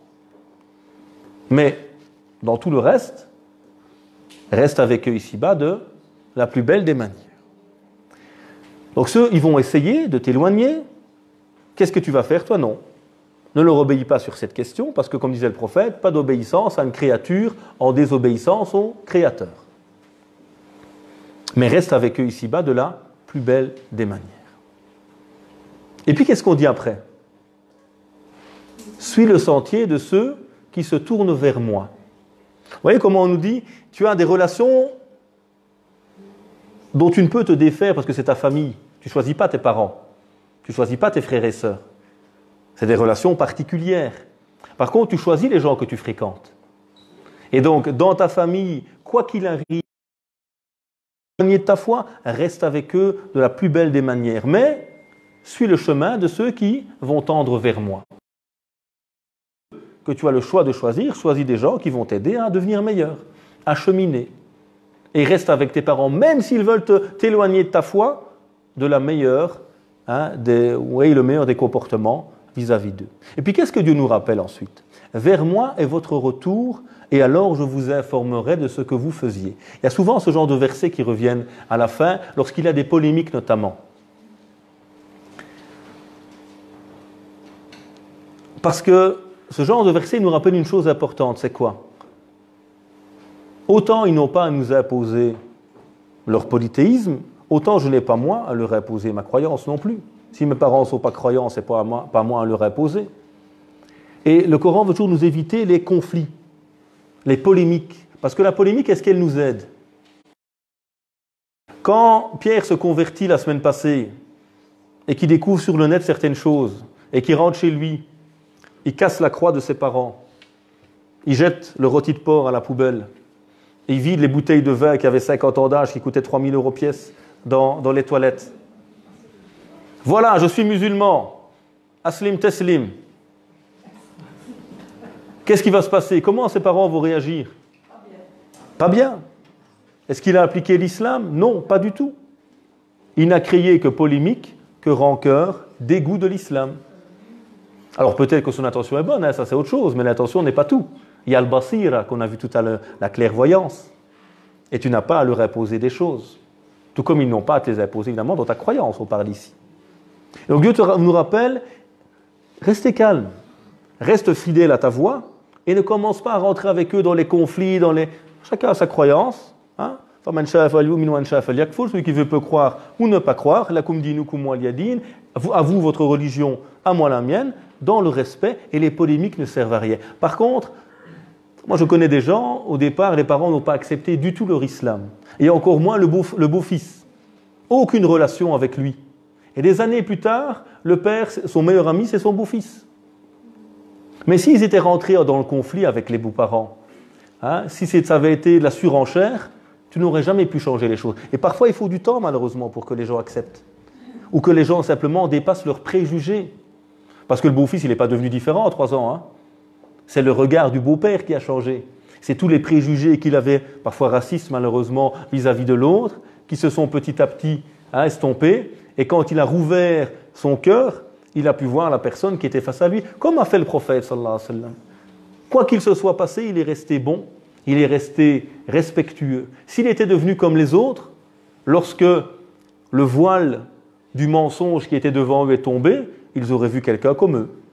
Par contre, quand ce voile est tombé, ils ont vu cette personne intègre, bonne, équitable, juste. Et là, ces relations ont pu se recréer. Récit de Saad, donc c'est Saad ibn Abi Waqqas, qui était un des compagnons justement, et qui s'était vu menacé par sa maman. Vous savez, les mères, elles sont très fortes là-dedans, jusque maintenant. Je connais beaucoup de mamans qui jouent sur la psychologie. Donc elle ne veut pas que son fils se marie avec quelqu'un. Elle tombe dans les pommes. Elle se fait hospitaliser. C'est terrible, mon fils, tu vas me tuer. Imaginez la pression qu'elle met sur ce pauvre garçon, qui souvent va arrêter ce projet de mariage parce que sa maman lui fait de la pression psychologique. Et la mère de Saad, c'est ce qu'elle fait. Je ne vais plus manger, je vais me laisser mourir. Si tu restes dans cette religion, tu seras la cause de la mort de ta mère. Et donc on voit toute cette pression qu'il pouvait avoir sur les gens à cette époque-là. Et le Coran le rappelle, restez fermes, mais aimez-les, soyez bons avec eux, mais ta foi est une question qui ne regarde que toi finalement. Alors l'obéissance est conditionnée, on obéit dans le droit chemin, on aime nos parents, mais on obéit toujours dans ce qui est bon évidemment, surtout quand on est adulte. Et puis toujours le respect, quoi qu'il arrive, ce respect doit rester comme on l'a dit. Et accompagner ceux qui m'aident à grandir. Le verset numéro 16, le retour à Dieu, on l'a dit, il sait tout. Donc on est parti de Dieu, puis du Père au Fils, et puis on revient à Dieu qui part à ce moment-là au Fils, et puis on revient au Père. Ya bunayya innaha in taku mithqala habbatin min khardalin fatakun fi sakhratin aw fi samawati aw fi al-ard yati biha Allah inna Allaha latifun khabir. Ô mon enfant, fût-ce le poids d'un grain de moutarde, il y a un atome, la plus petite chose qu'il peut y avoir, au fond d'un rocher, ou dans les cieux, ou dans la terre, Dieu le fera venir. Dieu est subtil et parfaitement connaisseur. Qu'est-ce qu'on voit ici? Donc on revient au Père qui parle à son Fils. Qu'est-ce qu'il lui dit ici? Tu retrouveras ce que tu as fait, que ce soit petit ou grand. Tu retrouveras ce que tu as fait, que ce soit petit ou grand. Il ne sait pas trahir Dieu. Oui. Donc en fait, même s'il fait semblant quoi, devant son Père, on voit Dieu ici, c'est Mhm. dans son cœur. Donc il continue quoi? Dans ce deuxième verset, la connexion avec qui? Avec Dieu. Et il te rappelle une chose importante. Sache que la plus petite des choses dans l'univers, Dieu peut le ramener. Quoi que tu aies fait. Oui, il entend, il voit toutes choses. Donc tu ne peux rien cacher à Dieu. Tu peux cacher à moi, ton Père. Et ça, c'est la vraie éducation. C'est dur, évidemment. C'est qu'à un moment, mon enfant ou moi-même, j'ai plus peur de mon père ou de ma mère. Ou je ne fais pas les choses, en tout cas spirituellement parlant, pour eux. Mais je le fais parce que j'ai cette conscience que Dieu regarde mon cœur et que j'ai envie qu'il voie un cœur pur. Et que l'amour que je porte pour lui me pousse à faire ces choses pour lui. Pas pour qu'on dise de moi il est un bon musulman. C'est pour ça que l'islam a fortement insisté sur la sincérité. Et que les 3 premiers perdus, les 3 premiers qui vont rater leur examen le jour du jugement dernier, c'est un savant musulman, un alim, un savant. C'est un homme qui a donné sa vie, soi-disant, pour sa religion. Et c'est un homme qui a donné tout son argent pour la religion. C'est les 3 premiers en enfer. Pourquoi ce sont des perdus? Oui, c'est le savant, l'alim. Et donc, ces 3 gens, nous, on les voit comment avec nos yeux? Comme les meilleurs. Regardez un homme qui a donné toute sa fortune, des hôpitaux, des écoles, des puits, des mosquées, masha'Allah. Et celui-là, il a donné sa vie pour sauver sa communauté, masha'Allah. Et celui-là, c'était l'alim, le grand savant. Il a appris à enseigner à toute la communauté. Mais en fait, ces gens ne cherchaient pas Dieu. Et donc, ils ont tout raté.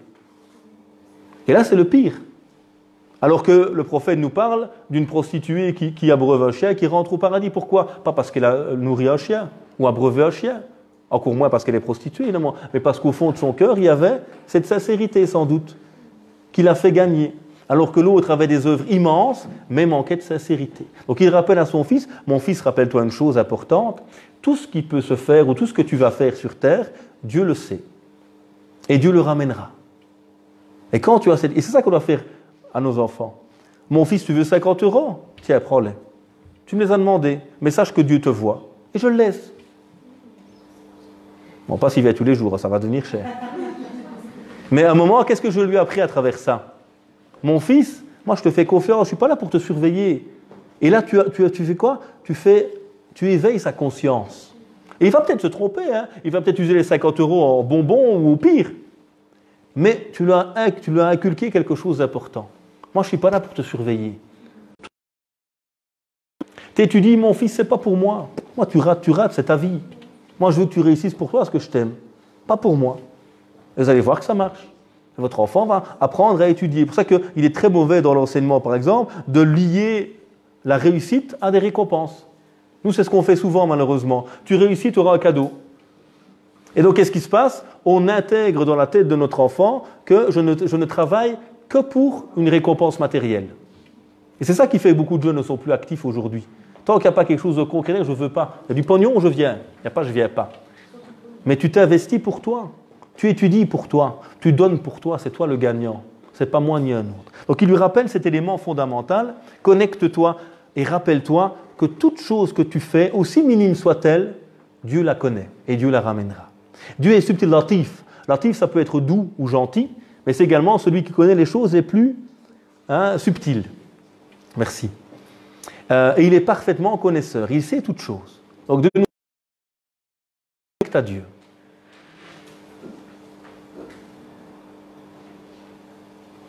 De nouveau, on le connecte à Dieu. On le remet vers lui. On lui rappelle qu'il voit toutes choses. Et puis, de nouveau, à la fin, qu'est-ce qu'on met? On met des noms divins. Il est latif, il est khabir. Et quand on a réussi cela, tout a été réussi. Quand on a réussi à connecter la personne à Dieu, on a réussi. Alors évidemment, ça nous fait peur parfois, parce qu'il faut lâcher du lest. Et parfois, on a envie, nous, de quoi? De les mettre dans une cage. Il ne sort pas, il ne va pas tout seul quelque part. Même à l'école, je le ramène jusque ses 25 ans, je vais avec lui jusque devant la porte de l'UNIF, je le ramène. Ça ira, t'es sûr? T'es bien rentré? T'es arrivé? Et donc, cette éducation parfois surprotectionniste, qu'est-ce qu'elle fait? Elle fait qu'on ne prépare pas quelqu'un à se prendre en main. Elle est toxique peut-être. Donc il y a ici, on vient maintenant à des exemples concrets. Je t'ai parlé de ne pas concrètement est. Il sait toutes choses. Tout détail, toute petite chose que tu as pu faire, Dieu la connaît. Cette notion de muraqaba, que Dieu à chaque instant a son regard posé sur toi. Et dans le hadith de Jibril, quand il nous parle du cheminement spirituel, après l'islam qui est la pratique, après la foi qui est l'adhésion du cœur, il nous parle de l'ihsan, l'excellence. C'est quoi l'excellence? D'adorer Dieu comme si tu le voyais. Et si toi tu ne le vois pas, certes lui il te voit. C'est-à-dire que l'œil du cœur a vu Dieu. Et tu es conscient de ce regard permanent. Ce lien a été fait. Dhikr, c'est ça, pour ça qu'il y a du dhikr tout le temps. À invoquer tout le temps Dieu. Parce que quand tu invoques, la réalité de Dieu est présente dans ton cœur. Quand tu aimes ta femme, même si elle n'est pas là, son amour t'habite. Même si physiquement elle n'est pas là. Si tu aimes tes enfants, même quand ils ne sont pas là, leur amour t'habite. Et donc quand tu as cette conscience de Dieu, cet amour est avec toi. Et à nouveau, on a ces noms divins. À chaque fois, on clôture. Et c'est une des clés, je vous l'ai déjà dit souvent, fondamentales du cheminement, ces noms divins. Pas les apprendre par cœur, les comprendre, les méditer, s'en imprégner et se rappeler qui il est réellement. Verset numéro 17. Et seulement maintenant, il parle de prière. Nous, souvent, le souci, c'est quoi? Prière, prière, prière. C'est super la prière, on n'a pas dit que c'est pas bien. Hein? Mais la prière, si elle n'est pas connectée au cœur, ou si le cœur n'est pas connecté à Dieu auparavant, elle sera souvent un fardeau. Et on voit nos jeunes comment ils font. La prière du zigzag, on commence, on arrête, on commence, on arrête. On revient au ramadan, on prie un peu, puis on arrête. Parce qu'on n'a pas pris le temps parfois nous-mêmes de bien travailler sur l'élément essentiel qui est le moteur, qui est le cœur. Quand celui-ci sera gagné, la prière sera un élément tout à fait différent. Même s'il y a une certaine difficulté, évidemment, comme toute belle chose dans la vie.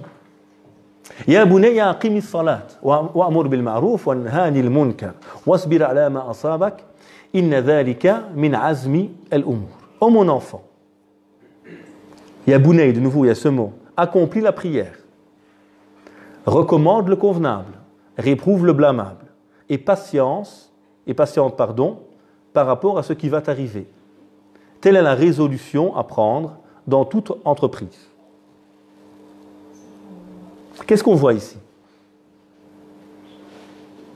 Oui? Attendez, ouais. Ce qui m'interpelle, c'est la patience. Le fait que ça ne va pas, tu vas pas prier, puis ça va directement, on va attendre. C'est un cheminement. Ok, c'est un cheminement. Revenons d'abord au début, s'il vous plaît. C'est pertinent, hein, mais juste... Il lit encore il lit l'enfant à Dieu. Oui, donc on recommence de nouveau.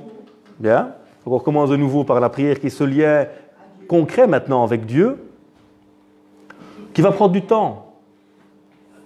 Toute relation demande du temps. Toute relation demande des efforts. Et toute relation demande de la constance. Donc ne vous tracassez pas si dans votre prière, ce n'est pas toujours merveilleux. Ouais, j'ai prié, mais hier, ce n'était pas merveilleux. Ou tous les jours, ou souvent, ce n'est pas merveilleux. c'est dans l'exigence, dans la constance qu'on change. Et c'est là petit à petit que nos cœurs se réforment. Je peux être très bon sportif, mais si je ne fais pas mes tours de terrain quotidiens, si je n'ai pas une exigence, eh bien finalement le talent que j'ai ne se traduit pas sur le terrain. Pourquoi? Parce que je n'ai pas cette exigence et cette constance. Et donc, la prière notamment est ce lien quotidien, cette exigence avec moi-même, cette capacité à me dépasser, qui va nourrir petit à petit ce cœur. Donc la prière en premier lieu, mais il ne s'arrête pas là. Pris par son enfant, il a choisi une voie à vivre une existence avec des épreuves, endurer ça avec patience. Oui. Mais encore juste avant ça, donc, il y a la prière, et puis qu'est-ce qu'il lui dit juste après? Tu es quelqu'un de conscient. À l'époque du prophète, alayhi salatu wassalam, on a des gens qui sont croyants. Ils sont sur Din al-Hanif, la religion pure. Ils croyaient dans la religion d'Abraham. Ils n'adoraient pas les idoles, et personne ne les a jamais ennuyés. Et quand Mohammed est venu parler d'un seul Dieu, on l'a dérangé, on l'a persécuté. Mais des gens croyaient déjà en un seul Dieu, pourquoi ne leur faisaient rien? Parce qu'ils ne cherchaient pas à réformer la société. La croyance ne peut pas être quelque chose d'égoïste. La croyance ne peut pas faire de toi quelqu'un qui te déconnecte du monde. La croyance devrait faire de toi quelqu'un d'heureux, de bien dans sa peau, et qui cherche le bien pour autrui. Mais si évidemment tu n'as pas goûté à ce bien, tu n'arrives pas à le partager. Mais un vrai croyant, il a toujours alladhina amanu wa amilu salihat, ceux qui ont la foi et qui font de belles œuvres. Khairun nas, comme disait le prophète, anfa'uhum linnas, le meilleur des hommes est le plus utile aux hommes. Et donc, dès qu'il lui dit cela, je t'ai connecté à Dieu maintenant. Continue dans ta prière avec cette exigence et ce lien permanent et sois un acteur de changement. Et à nouveau, on ne doit pas tous être des Che Guevara, des Nelson Mandela, des Abou Bakr, on ne saura pas tous être cela. Mais on peut tous être un acteur de changement autour de soi, avec tes voisins, dans ton quartier. Et tu peux changer les choses petit à petit. Et donc, il lui rappelle cette valeur fondamentale du croyant, tu es un être porteur de valeur. Et tu ne peux pas être avec Dieu le miséricordieux si tu n'es pas miséricordieux avec les gens. Tu ne peux pas être avec Dieu le juste si tu n'es pas juste avec les gens. Ça a nécessairement un impact. Et ça ne demande pas finalement de changer tout. Comme disait quelqu'un, elle disait « Lorsque j'étais jeune, je voulais changer le monde. Et avec le temps, j'ai compris que je voulais juste changer moi-même. » Et si tu changes toi-même, tu as commencé. Tu es la première étape. Toi, ton conjoint, tes enfants, ton entourage. Mon changement personnel va impacter petit à petit tous ceux qui m'entourent. Donc il y a ce principe fondamental. Et l'islam a amené cette communauté. Kuntum khayra ummatin ukhrijat linnas ta'muruna bil ma'ruf wa tanhauna 'anil munkar wa tu'minuna billah. Vous êtes la meilleure communauté qu'on ait fait surgir pour qui?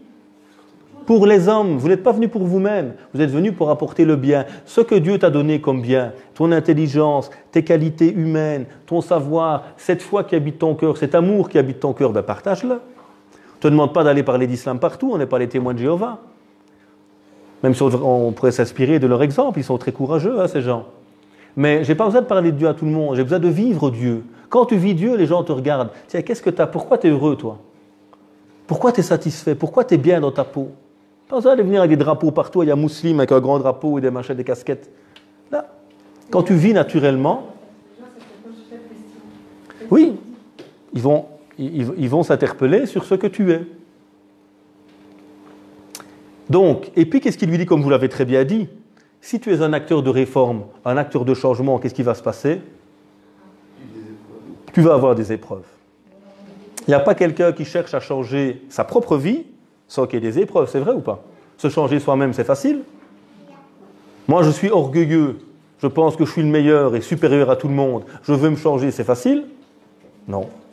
Je vais apprendre à lutter contre moi-même, à faire des choses qui ne me plaisent pas, qui ne plaisent pas à mon orgueil, mais je vais lutter contre moi-même.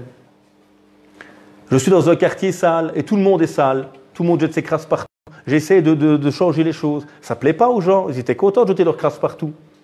Maintenant que tu viens, il est casse-pied ce voisin, il vient, mais peut-être qu'à travers ton exemple, petit à petit, à ramasser les crasses dans ta rue, etc., tu vas tout doucement imprégner certains et être le premier pas dans le changement, etc. Donc, tout changement va entraîner des réticences, des difficultés. Et donc là, il faut cette patience pour affronter cela. Et telle est la résolution à prendre dans toute entreprise. Donc il l'a connecté à Dieu plusieurs fois, il lui a rappelé que chaque chose qu'il fait, Dieu en est conscient. Connecte-toi à Dieu au quotidien par ta prière et sois un acteur de changement. Sois quelqu'un qui bouleverse le monde, en tout cas le monde qui t'entoure. Par un sourire, par de l'amour, par la bienfaisance, etc. Oui. C'est un grand enseignement en fait. Cette phrase-là est un énorme enseignement en fait. C'est rempli de sagesse. Évidemment, nous on reste très superficiel aujourd'hui, évidemment. On pourra encore aller beaucoup plus loin, comme je vous l'ai dit. Et donc revenez à ces versets chez vous. Le but aussi, c'est ça, c'est se rendre compte quand on prend le temps et partager. Plus on partage avec les autres, plus on prend pour nous-mêmes.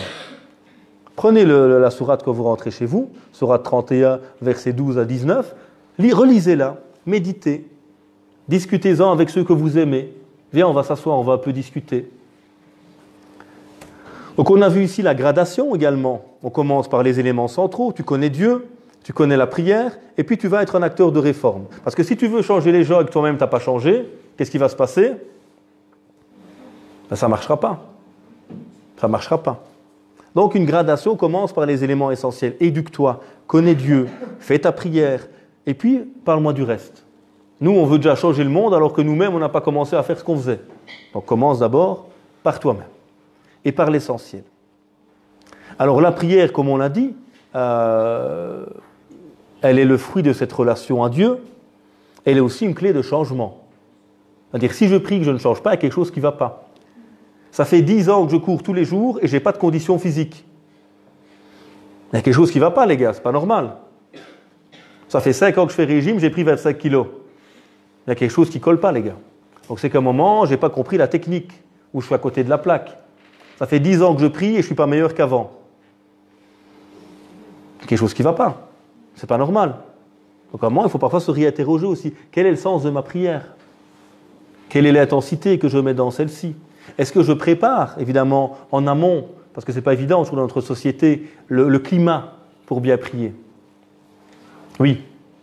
On peut dire sur la prière, la Sainte là, il nous invite, il nous oblige à faire un saint prière par jour. On a l'impression que c'est une bonne obligation. Et donc en fait, on a l'impression qu'il nous commande quelque chose. En fait, il nous commande quelque chose pour notre bien. Et c'est quand on s'aperçoit que la prière, en fait, est bien pour nous, qu'on arrive à être bien dans nos prières et à pouvoir prier même sans qu'on nous demande d'obliger de prier. Oui, c'est pour ça que c'est important de changer même notre vocabulaire. Donc même notre vocabulaire doit être changé. Donc effectivement, ici donc on cite le fait que souvent quand on nous dit la prière est obligatoire, on a l'impression qu'on nous l'impose finalement, et que c'est une chose que je n'ai pas choisie. Par contre, quand je me rappelle que Dieu, il est le Rani, l'autosuffisant, il n'a pas besoin de ma prière. S'il me demande de prier, c'est pour qui finalement?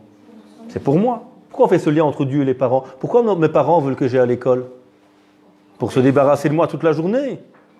Peut-être parfois, mais essentiellement, c'est quoi le but? Ils veulent que vous soyez heureux. Tout parent rêve que ses enfants soient meilleurs que lui-même. Et tout ce qu'on lui demande de faire, c'est pour lui parce qu'on l'aime.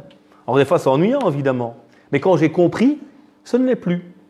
Mais des fois, il faut du temps pour comprendre.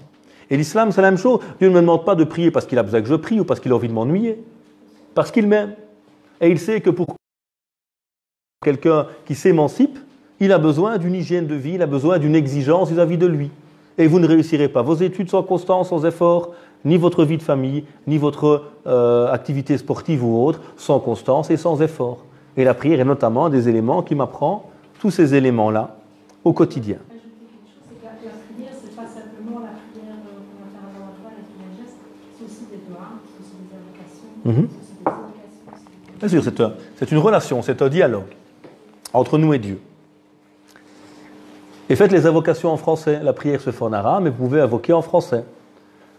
Donc dans votre prière, vous pouvez invoquer en français, parler avec Dieu. Et dans son fort intérieur aussi. Bien sûr. Dieu comprend toutes les langues, c'est lui qui les a créées de toute façon, et il comprend le langage des cœurs, évidemment, la langue n'étant que la traduction de ce que le cœur vit, évidemment. Donc cette notion de réforme, de changement, l'islam est un message de réforme, et puis cette notion de constance et d'endurance comme on l'a vu. Et donc aussi il apprend à son fils depuis tout petit, mon fils, la vie c'est ça. C'est pas le monde des bisounours, c'est pas un endroit où tout sera beau, tout sera rose. La vie sur terre, mon fils, va te demander des efforts, va te demander des sacrifices. Et donc ça aussi c'est important de nous-mêmes d'avoir conscience de ce qu'est le monde. Que certains des fois me disent « Ouais, je suis croyant, mais tout n'est pas rose dans ma vie. » Et Dieu t'a pas dit qu'être croyant, c'est que tout sera rose dans ta vie. La croyance, c'est ce qui te permet à toi d'avoir un nouveau regard sur la vie et de changer ta vie. Mais on n'est pas au paradis. C'est au paradis que tu pourras dire « Je veux être un super-héros, comme dirait mon fils, et tu seras un super-héros. » Ici sur terre, à toi de créer, à toi de devenir un héros si tu veux l'être. Mais c'est toi qui vas faire cet effort. Et la foi va t'aider à te changer, à te transformer par tes efforts. Alors, au dernier verset, ce sont les deux derniers. Donc 18 et 19. وَلَا تُسَعِرْ خَدَّكَ لِلنَّاسِ وَلَا تَمْشِ فِي الْأَرْضِ مَرَحًا إِنَّ اللَّهَ لَا يُحِبُّ كُلَّ مُخْتَالٍ فَخُورٍ وَقَصِدْ فِي مَشْيِكَ وَاغْضُضْ مِنْ صَوْتِكَ إِنَّ أَنْكَرَ الْأَصْوَاتِ لَصَوْتُ الْحَمِيرِ. Et là ensuite, le père donne encore un conseil à son fils, et c'est les deux derniers. Et ne détourne pas ton visage des hommes. Il ne les regarde pas de haut. Et ne foule pas la terre avec arrogance, avec orgueil. Car Dieu n'aime pas le présomptueux, l'orgueilleux, plein de glorioles. Sois modeste dans ta démarche et baisse ta voix, car la plus détestée des voix, c'est bien la voix des ânes. Qu'est-ce que son père lui a dit juste avant? Tu vas te connecter à Dieu. Tu vas être quelqu'un qui va être en relation avec lui. Et tu es quelqu'un qui a un rôle sur terre. Essaye d'améliorer le monde que Dieu a mis entre tes mains. Et parfois, qu'est-ce qu'on remarque autour de nous? Moi, j'ai vu des gens, au lieu que l'islam le rende modeste, il est devenu orgueilleux. Moi, je suis meilleur que les autres. Moi, je suis meilleur que mes parents. Je prie mieux qu'eux. Et je suis meilleur que les autres. Eux, ce n'est même pas des musulmans en plus. Alors que te dire? Moi, je suis le top du top. Donc c'est triste de voir des gens qui sont musulmans et qui deviennent orgueilleux. Il y a quelque chose qui ne va pas. Mais attention, la foi qui te connecte à Dieu ne doit pas faire de toi quelqu'un qui te prend pour meilleur ou quelqu'un de meilleur que les autres. Attention, quand tu viens demander aux gens de changer, ne le fais pas avec orgueil, ne te crois pas meilleur que les autres. Si on se croit meilleur, on est plus connecté. Bien sûr, ça c'est sûr. Et donc il lui rappelle ici quelques éléments fondamentaux. Ne détourne pas ton visage des hommes. Reste quelqu'un connecté aux autres. Ne te prends pas pour quelqu'un de supérieur. Et ne marche pas sur terre avec arrogance. Même ta démarche, elle montre qui tu es. On voit des fois ça chez les jeunes. Même sa démarche en rue, il veut montrer, le gars c'est un caïd. Et même certains religieux, parfois, certains jeunes, quand ils reviennent à l'islam, il va avoir une dégaine particulière, une tenue particulière. Il veut montrer que c'est un vrai, lui. C'est le Rambo de l'islam. Et donc même sa manière de marcher, elle dénote finalement un petit peu ce que tu es. La modestie ou l'orgueil. Donc il apprend même des choses très très subtiles finalement. Attention, même ta démarche peut trahir ce qui habite ton cœur finalement. Et Dieu n'aime pas ceux qui sont orgueilleux. Et rappelez-vous que ce qui a perdu le diable, c'est quoi? C'est l'orgueil. Parce que quand on est orgueilleux, on refuse quoi? On refuse la vérité. On refuse de se remettre en question. On se prend pour meilleur que les autres. Et l'imam al-Ghazali, Abu Hamid al-Ghazali avait une très belle parole lorsqu'il disait, Abu Hamid al-Ghazali, c'est une des grandes sommités de l'islam, un des plus grands savants que cette communauté ait connu. Et il disait, lorsque je vois un enfant, je pense qu'il est meilleur que moi. Pourquoi? Parce qu'il est pur, lui. Il n'a pas encore commis de péché. Lorsque je vois une personne âgée, je pense qu'il est meilleur que moi, car il a sans doute accompli plus de bonnes actions que moi.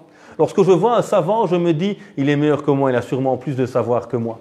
Et lorsque je vois l'ignorant, je me dis, sans doute que lui, il ne sait pas qu'il fait des erreurs et Dieu le pardonne. Par contre, moi, j'ai conscience des erreurs que je commets et sans doute je ne serai pas pardonné. Quand je vois l'égaré, je me dis, il est sans doute meilleur que moi parce que demain, Dieu va le guider et il va devenir une page blanche alors que ce n'est pas le cas pour moi. Ça, c'est le croyant qui est sincère. Il voit toujours dans l'autre quelque chose de bon, voire de meilleur que lui. Et ça, c'est important. Parce que quand tu pars avec ce regard plein d'orgueil, moi, je suis le pratiquant, je suis meilleur que ceux qui ne pratiquent pas. Mais tu es 100 fois pire qu'eux. Voire, c'est souvent à cause de toi que les gens ne pratiquent pas. Parce que quand ils ont vu quelqu'un comme toi, qui est soi-disant religieux et qui regarde les gens de travers, qui regarde les gens de haut, qui regarde les gens avec un regard dur, tu ne fais que fuir les gens de l'islam finalement. Et donc, il lui rappelle, attention, tu es quelqu'un qui a un avenir, mon fils, tu es quelqu'un qui va avoir un impact positif sur la société, mais attention, que ces qualités que tu as ne se retournent pas contre toi. Ne deviens pas orgueilleux, ne te pense pas meilleur qu'autrui. Et même ta démarche, fais-y attention.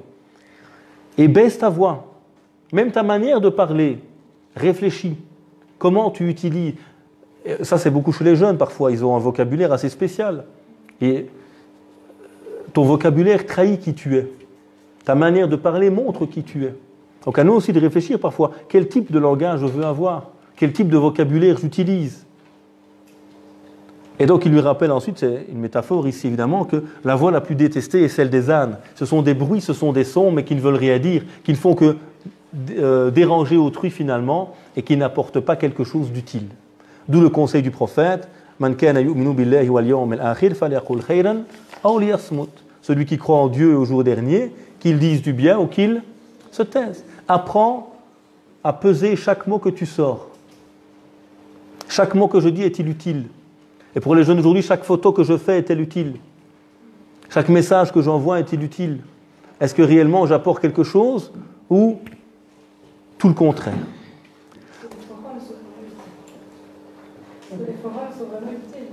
Oui, les forums ou d'autres choses, évidemment. Donc il lui rappelle, attention, tu es quelqu'un qui va changer, sois un modèle. Et la première chose, sois dans la modestie. Sois habité par cette modestie. Et puis il lui rappelle, sois quelqu'un qui vit avec les gens. Le pire des choses, c'est la personne qui connaît le bien et finalement qui s'éloigne du monde. Présente ce bien, partage-le à ceux qui sont autour de toi. Parce que c'est le lâche qui fuit finalement. C'est le lâche qui se cache. Le courageux est celui qui vit avec. Et c'est plus dur, évidemment. Modestie. Et puis ne pas juger autrui. Tu ne sais jamais qui est l'autre face à toi. Et si tu avais vu le savant, tu aurais dit c'est un pieux, alors qu'il a été le premier jeté en enfer. Et si tu as vu la prostituée, tu aurais été le premier à jeter la pierre, comme a dit Jésus. Alors qu'en réalité, elle a été une femme du paradis. Les apparences sont trompeuses, tu ne sais pas. Tu ne sais pas. Et on a le cas, et je termine là-dessus, du prophète qui nous raconte l'amitié de deux personnes. Un homme pratiquant, pieux en apparence, et un homme qui faisait toujours des erreurs. Et à chaque fois que cet ami rencontrait son compagnon, il le voyait faire des péchés. Il disait « Arrête, reviens dans le droit chemin ». Et à chaque fois qu'il le voit, il le trouve dans cet état. Et un jour, il lui dit « Toi, Dieu ne te pardonnera jamais. Toi, t'es foutu. Toi, tu as fait tellement d'erreurs, mon gars, l'enfer, c'est ta place. » Et le jour où ils viennent devant Dieu, que dit Dieu ? À celui qui a fait des erreurs, Dieu lui dit « Rentre au paradis par ma miséricorde, je te pardonne. » Et à celui qui est tombé dans le jugement, dans l'orgueil parfois de la pratique qui parfois nous aveugle. On se croit meilleur qu'autrui. Moi je prie, lui il ne prie pas. Tu ne sais pas ce qu'il y a dans son cœur. Je ne dis pas que pas prier c'est ce qui est demandé. Et ça nous appelle à prier évidemment. Mais tu ne sais pas ce qu'il y a dans le cœur de l'autre. Et Dieu lui dit « Est-ce que tu t'es pris pour moi ? Est-ce que c'est à toi de juger du destin des gens ? Prenez-le et mettez-le en enfer. » Et finalement, le perdant, ce n'était pas celui qui ne pratiquait pas en apparence, mais celui qui, malgré ses erreurs, sans doute, regrettait et demandait pardon à Dieu. Par contre, celui qui a été aveuglé par sa pratique et qui est tombé dans l'orgueil, eh bien, il a perdu finalement. Parce que le but de la pratique, c'est de te rendre modeste et pas de te faire penser que tu es supérieur aux autres. Et donc, en conclusion, nous rappelons l'importance du Coran comme source d'éducation. Revenez au Coran, prenez-le. Et tous les passages, parfois, ne sont pas aussi clairs, mais prenez des passages qui vous parlent. Relisez-le, méditez-le, partagez-le avec ceux qui vous entourent. Deuxièmement, on a parlé de l'importance de l'éducateur. S'il y a éducation, c'est parce qu'il y a des gens qui transmettent quelque chose. Alors, on n'est pas tous merveilleux, on n'est pas tous des anges, on n'est pas tous des savants, on n'est pas tous des pieux, mais on a tous, alhamdoulilah, un côté humain, on a tous des qualités. essayons de les développer, de nous améliorer et de nous changer nous-mêmes d'abord pour pouvoir permettre aux autres d'être impactés positivement par cela. Troisièmement, donc cette éducation, on a vu cette proximité, Yabounay, cette douceur dans l'exhortation, l'importance de se connecter et de lier à Dieu, et qu'être avec Dieu se fera naturellement en étant avec les hommes. Je ne peux pas concevoir quelqu'un qui est soi-disant un bon croyant et qui est mauvais avec les gens. C'est pas possible. C'est du show, c'est du jeu, c'est pas possible. Tu ne peux pas être avec Ar-Rahman et tu es un homme dur, qui rejette les autres. Tu ne peux pas être avec Dieu qui est l'Aziz, le puissant, et toi tu te prends pour l'orgueilleux. Il n'y a que Dieu qui peut s'enorgueillir d'être le parfait. Toi tu ne peux pas t'enorgueillir et dire « moi je suis parfait, moi je suis le meilleur ». Ça c'est ce qu'a fait le diable et ce qu'il a perdu. Donc toi tu dois avoir également cette modestie qui t'habite, et être avec Dieu ne peut se traduire que de belle manière avec ceux qui t'entourent. Voilà donc quelques éléments que j'ai voulu partager avec vous aujourd'hui. S'il y a des questions, on peut les aborder dans 2 minutes. Subhanaka rabbi hamdik, nashhadu an la ilaha illa anta, astaghfiruka wa natubu ilayk. Subhana rabbika rabbil izzati amma yasifun, wa salamun alal mursalin, walhamdulillahi rabbil alamin.